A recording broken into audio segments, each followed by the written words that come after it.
ओम शांति। आज जीवन में बहुत सारी परिस्थितियां आ रही हैं। कई बार उन परिस्थितियों का हम सामना नहीं कर पाते। परिस्थितियां आ रही हैं तो हमें उतना ही अपने आप को स्ट्रांग बनाना है, शक्तिशाली बनाना है, क्योंकि परिस्थितियां आना स्वाभाविक है। क्योंकि समय कब बदल जाए कोई पता नहीं। हर मोड़ पर समय हमें एक चुनौती दे रहा है, लेकिन उस समय को हमें फेस करना आना चाहिए।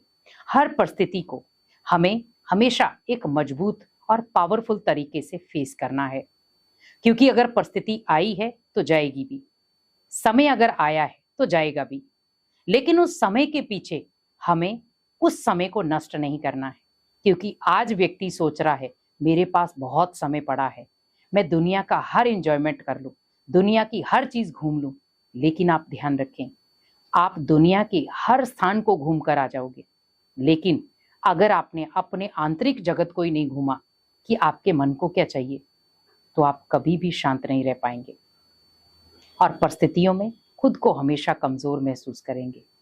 भले आप 1000 जगहों पर घूम के आ जाओ, पर वापिस आप जब घर पे आते हैं, व्यक्ति सोचता है मैं बाहर था, बहुत अच्छा था, लेकिन जैसे घर पर आया फिर से वही नकारात्मक चीजें चालू हो गई, वही तनाव, वही टेंशन। लेकिन आप सोचो, आज व्यक्ति घूमने फिरने के लिए अलग अलग जगहें देख रहा है, जा रहा है, लेकिन क्या उसमें सुकून है? अगर आप किसी के घर में भी जाते हैं तो भी कई बार क्या लगता है, अरे अपने घर में ही चलते हैं। तो आप सोचिए, इस आत्मा को क्या चाहिए था? आत्मा को चाहिए था परमात्मा का प्यार, आत्मा को चाहिए था परमात्मा का बंधन। हमने वो तो नहीं दिया, लेकिन हमने संबंधों के बंधन दे दिए। लेकिन कई बार जब हम पीड़ा में होते हैं, दुख में होते हैं, तो वही बंधन कमजोर हो जाते हैं और उस समय हमें वो भगवान याद आता है जो हमें हर बंधन से पावरफुल बनकर दिखाता है, हमें हमेशा मजबूत करता है। भले हम भगवान से कोई बंधन नहीं रखते, लेकिन फिर भी वो संबंध निभाता है, एक अपनापन निभाता है, क्योंकि भगवान में वो ताकत है जो किसी इंसान में नहीं। भगवान में वो शक्ति है जो किसी इंसान में नहीं। अगर आप कहीं डूब भी रहे हैं तो आपको इंसान बचाने नहीं आएगा, वो अपनी जान को जोखिम में नहीं डालेगा। लेकिन भगवान ऐसा है जो आपको बाहर निकालने के लिए किसी को भी सहारा बना देगा। और कई बार आपने देखा होगा, आप कहीं ऐसी विकराल परिस्थिति में फंस गए थे, आपके अपनों ने भी आपका साथ छोड़ दिया, आपको अकेला कर दिया, पर भगवान ने कोई शांति दूत भेजा जिसने आपकी मदद भी की और उस परिस्थिति से आपको बाहर भी निकाला। अब आप सोचिए कि हम कह रहे थे इंसान सहारा है, लेकिन परिस्थिति आने पर कोई आपका सहारा नहीं। उस समय सब अपना अपना सोचते हैं। जो संसार में हमें बहुत सारे संबंध मिले, लेकिन हम सांसारिक संबंधों में तो फंसे, लेकिन उस परमात्मा से कहीं ना कहीं हमने संबंध खत्म कर दिया। उस परमात्मा से, उस भगवान से कहीं ना कहीं हमारा रिलेशन कमजोर हो गया। हम 24 घंटे में से 19 या 23 घंटे संबंधों को दे रहे हैं। अगर बचता है तो 1 घंटा जो भगवान को दे रहे हैं, और उसमें भी हम कितना एक शुद्ध मन से बैठे हैं वो निर्धारित करता है समय पर। क्योंकि आज व्यक्ति भले किसी भी धार्मिक स्थल में बैठा है तो भी या तो फोन आ गए या किसी से बातचीत करना शुरू हो गया, और अगर वो बैठा है तो बहुत सारी दुनिया भर की बातें याद आ रही हैं, तो हम वहां बैठे हुए भी वहां नहीं थे। भगवान को समय देना बहुत जरूरी है। अगर आपको आने वाली विकराल परिस्थितियों से खुद को बचाना है, भगवान को समय दें। भगवान ने जो इशारे दिए हैं उनको समझें, क्योंकि समय अब हर प्रकार से इशारे दे रहा है कि अब भी भगवान को याद कर लो, अब भी उस पिता की ओर देख लो, वो आपके लिए समय निकाल के आया है। लेकिन हम कई बार कदर नहीं करते, ना तो समय की कदर की, ना जीवन की कदर की। तो परिस्थितियां पूछ कर नहीं आएंगी आपसे कि मैं आऊं या नहीं आऊं, परिस्थितियां अचानक खड़ी होंगी। लेकिन अगर परमात्मा का साथ मेरे साथ है तो कैसी भी परिस्थिति होगी, हम कभी खुद को शक्तिहीन नहीं समझेंगे। आपको लगेगा कि एक जादुई शक्ति है, एक सूक्ष्म शक्ति है जो हमेशा मेरी मदद करती है, और वो सूक्ष्म शक्ति है भगवान की पावर, क्योंकि उसके आगे सब फेल है। जहां भगवान की पावर है वहां इंसानों की पावर तो काम आएगी ही नहीं। लेकिन उस पावर को महसूस करना हमें आना चाहिए।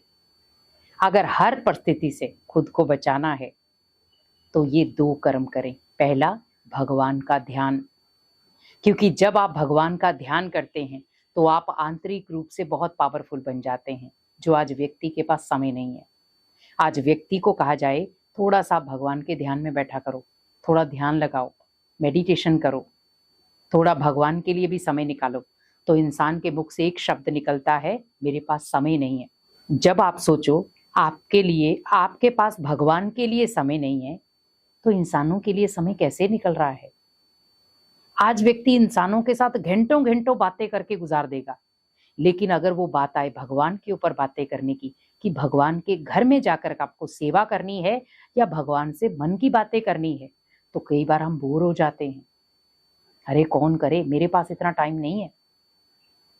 तो आप सोचिए, वो जो आप बातें इंसानों के साथ कर रहे थे, क्या आपको उस दुख की घड़ी में निकाल सकते हैं? क्या जब जीवन में कोई परिस्थितियां आएंगी, क्या उनसे आपको निकाल सकती हैं? नहीं। लेकिन अगर आपने भगवान से बात की हो, भगवान के साथ नाता जोड़ा हो, उसके दर में सेवा की हो, तो कहीं ना कहीं वो आपको बचाएगा जरूर। तो इसीलिए ध्यान करें, मीन्स मेडिटेशन करें। दूसरा, अपनी खुशी को कभी गायब ना होने दें, क्योंकि आज व्यक्ति परिस्थितियां आने पर अपनी खुशी गायब कर देता है। मैं ये नहीं कहूंगी आपके घर में कोई दुख का माहौल है तो आप हंसना शुरू हो जाएं, पर आप अपने आप को मन से इतना स्ट्रांग बना दें कि खुश, अगर परिस्थिति आई है तो जाएगी भी, लेकिन अगर एक बार मन की स्थिति हिल गई तो शायद उसे स्ट्रांग करना बहुत मुश्किल हो जाए। और आपने कई बार देखा होगा, व्यक्ति जब डिप्रेशन में होता है, उसे डॉक्टर कहते थोड़ा खुश रहो, थोड़ा आप इधर उधर दो लोगों से बातचीत करो, लेकिन वो नहीं कर पाता। क्यों नहीं कर पाता? क्योंकि उसने मन के अंदर बहुत सारी नेगेटिव बातें स्टोर कर ली, अब उस परिस्थिति को फेस नहीं कर पा रहा। कहते हैं ना, खुशी जैसी खुराक नहीं और गम जैसा कोई रोग नहीं। तो हमें अपनी खुशियों को गायब नहीं करना है, क्योंकि वही परिस्थितियों में आपका सुरक्षा कवच बन जाएंगी। क्योंकि खुशी आपके जीवन की इम्यूनिटी है, खुशी आपकी आंतरिक शक्ति को बढ़ाएगी। जैसे मेडिटेशन आपको आंतरिक शक्ति को मजबूत करता है, तो जब मेडिटेशन और खुशी ये दोनों चीजें आपस में मिल जाएंगी, तो आप खुद को कभी भी बेसहारा या कमजोर नहीं महसूस कर पाएंगे और आप 100% हर परिस्थिति को इजीली हैंडल भी कर पाएंगे। तो अगर परिस्थितियों से खुद को बचाना है या परिस्थितियों में खुद को स्ट्रांग रखना है, तो आप एक तो मेडिटेशन करें, दूसरा अपनी खुशी को किसी भी वजह से गायब ना होने दें, क्योंकि खुशी आपके मन की खुराक है। परिस्थिति आपकी स्वस्थिति को हिलाने आई है, लेकिन खुशी आपकी स्वस्थिति को पावरफुल बनाएगी। इसीलिए स्वस्थिति को पावरफुल बनाए मेडिटेशन से, और मेडिटेशन आपके जीवन में ढेर सारी खुशियां ले आएगा। ओम शांति।